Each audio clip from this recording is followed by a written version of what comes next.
अस्सलाम वालेकुम। Multiplication of algebraic terms, ये इस सिलसिले का दूसरा वीडियो है जिसमें हम सिंगल टर्म को टू टर्म्स एक्सप्रेशन के साथ मल्टीप्लाई करेंगे।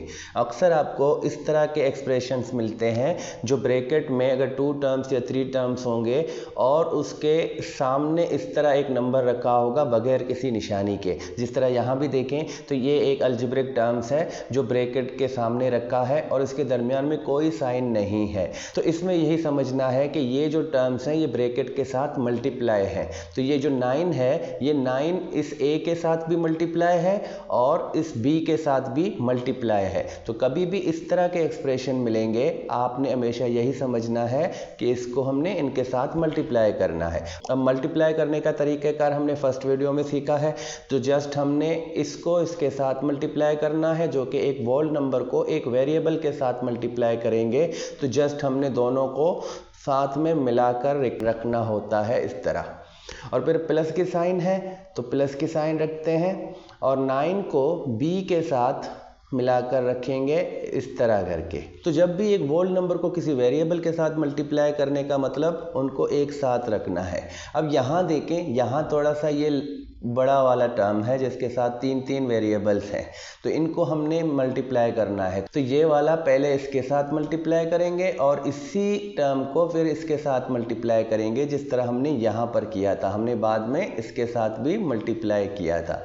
अब यहाँ पर जो कोएफिशिएंट है, जो नंबर है, नंबर के साथ मल्टीप्लाई होगा।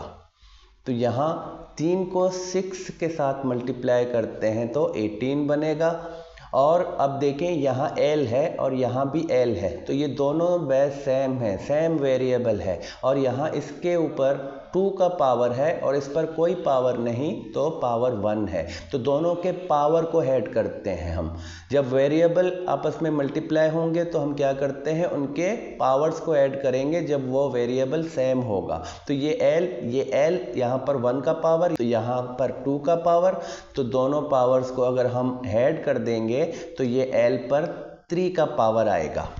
और इसी तरह m पर 2 का पावर है और यहाँ पर m पर कोई पावर नहीं तो समझो 1 का पावर, तो ये m पर भी 3 का पावर आएगा। और n यहाँ मौजूद है, यहाँ मौजूद नहीं है तो n सिर्फ 1 टाइम यहाँ पर मौजूद है तो n को इनके साथ सिर्फ जस्ट ऐसे लगाना है। तो याद रखें अगर यहाँ वाला टर्म माइनस का होगा तो हम माइनस को भी यहाँ पर साइन के साथ मल्टीप्लाई करेंगे। तो देखें इसके साथ कोई साइन नहीं है तो प्लस का है तो प्लस इंटू माइनस माइनस तो फिर वही साइन आएगा। लेकिन अगर यहाँ भी माइनस होता तो माइनस इंटू माइनस प्लस बन जाता। अब हम 3 को 4 के साथ मल्टीप्लाई करेंगे तो 12 और l स्क्वायर है, यहाँ कोई l नहीं है तो हम l स्क्वायर को लेकर इसके साथ ऐसे रखेंगे। अब m स्क्वायर में है और यहाँ m 1 पावर में है तो m के पावर्स को हम ऐड कर दें तो ये 3 बन जाते हैं। और n यहाँ पर 1 पावर में है, यहाँ भी 1 पावर में है तो n के दोनों पावर जब ऐड होंगे तो ये n स्क्वायर बनेगा। तो इस तरह करके हमने इनको मल्टीप्लाई करना है। जस्ट फर्ज करें अगर मैं -3 को ब्रैकेट में इस तरह मल्टीप्लाई कर रहा हूँ तो ये -3 है, ये प्लस का a है तो पहले यहाँ पर साइन को भी मल्टीप्लाई करना है। माइनस इंटू प्लस माइनस, फिर 3a को साथ में मिलाएंगे और इसी तरह माइनस इंटू माइनस प्लस। तो यहाँ पर 3 और b जो है वो प्लस के बन जाएंगे क्योंकि माइनस को माइनस से जब मल्टीप्लाई करते हैं तो प्लस बन जाता है। तो याद रखें 3 पार्ट्स में ये मल्टीप्लाई होंगे।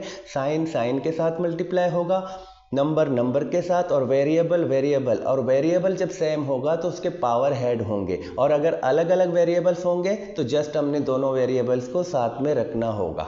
उम्मीद है ये वाला भी समझ आ गया है। नेक्स्ट में हम और मज़ीद लेकर आएंगे। तब तक के लिए खुदा हाफिज़।